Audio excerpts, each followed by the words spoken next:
ناظرین، یہ واقعہ ایک موٹروے پولیس آفیسر کی زبانی ہے۔ وہ بتاتے ہیں کہ اس واقعے میں دوران سفر پاک آرمی کے ایک کیپٹن کی پراسرار گمشدگی اور اس کے بعد ان کے لرزہ قتل کا معاملہ سامنے آیا تھا۔ وہ کہتے ہیں کہ رات کے وقت جتنی بھی گاڑیاں لاہور سے براستہ موٹروے اسلام آباد اور گجرات کے لیے نکلتی تھی تو شادرے کے مقام پر ان کے لیے ایک موئی پوائنٹ تھا۔ بس میں جا کر جو آفیسر موئی بناتے ہیں، ایک رات میں وہاں موجود تھا تو آرمی کے ایک میجر صاحب اور اس ساتھ میں ملٹری کے کچھ جوان وہاں پہ آئے، اور میجر صاحب نے مجھ سے کہا کہ آفیسر، پرسوں رات سے ہمارے ایک کیپٹن ہے، وہ لاپتہ ہے، ان کا موبائل بھی آف ہے۔ یہ ان کا ایک دوست ہے جو ہم نے اپنی کسٹڈی میں لیا ہے۔ اس کی اسٹیٹمنٹ یہ ہے کہ اس نے کیپٹن صاحب کو جہلم جانے کے لیے اسلام آباد کی بس میں سوار کیا تھا، تو ہم آپ کے پاس جو موئی بنتی ہے وہ دیکھنا چاہتے ہیں تاکہ اس کی جو اسٹیٹمنٹ ہے اس کی ویریفیکیشن ہو سکے۔ ہم نے جب ان کو موئی دکھائی تو کیپٹن صاحب بس میں موجود تھے۔ اس کے بعد وہ اس شخص کو جو ہے لے کر وہاں سے چلے گئے۔ کچھ دنوں بعد اسی پوائنٹ پہ میں موجود تھا اور میجر صاحب وہاں سے گزرے تو مجھے دیکھ کر رک گئے اور آ کر میرے پاس بیٹھ گئے۔ میں نے ان سے اس معاملے کے بابت پوچھا تو وہ مجھے کہنے لگے کہ آفیسر، اس کیپٹن کا قتل ہو گیا تھا اور اس کی لاش دریائے جہلم سے ریکور ہوئی ہے اور اس کی تدفین بھی کر دی گئی ہے۔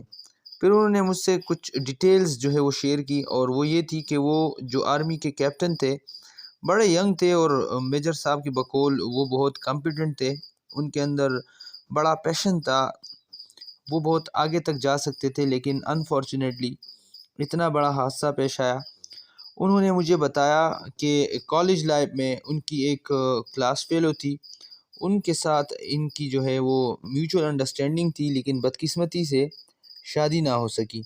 اس لڑکی کی شادی ایک بزنس مین کے ساتھ ہوئی، لیکن کیپٹن صاحب ان سے مسلسل رابطے میں تھے اور کبھی کبھی اس لڑکی سے جو ہے وہ ملنے جایا کرتے تھے۔ اس معاملے کا شک جو ہے اس لڑکی کی ہسبینڈ کو ہو چکا تھا، اور ایک دن اس نے اپنی وائف سے کہا کہ میں کچھ دن کے لیے اسلام آباد جا رہا ہوں اور فلاں ڈیٹ تک میری واپسی ہو جائے گی۔ انہی دنوں میں جب کیپٹن صاحب رات کو ملنے کے لیے پہنچے تو لڑکی کا ہسبینڈ وہاں ارد گرد موجود تھا۔ جو ہی اندر داخل ہوئے، لڑکی کا ہسبینڈ پیچھے داخل ہوا اور اس نے ان کو شوٹ کر دیا۔ اس کا ارادہ اپنی بیوی کے قتل کا بھی تھا، لیکن اس نے ان کے قدموں میں گر کر منت سماجت کی تو اس شخص کا مائنڈ چینج ہوا۔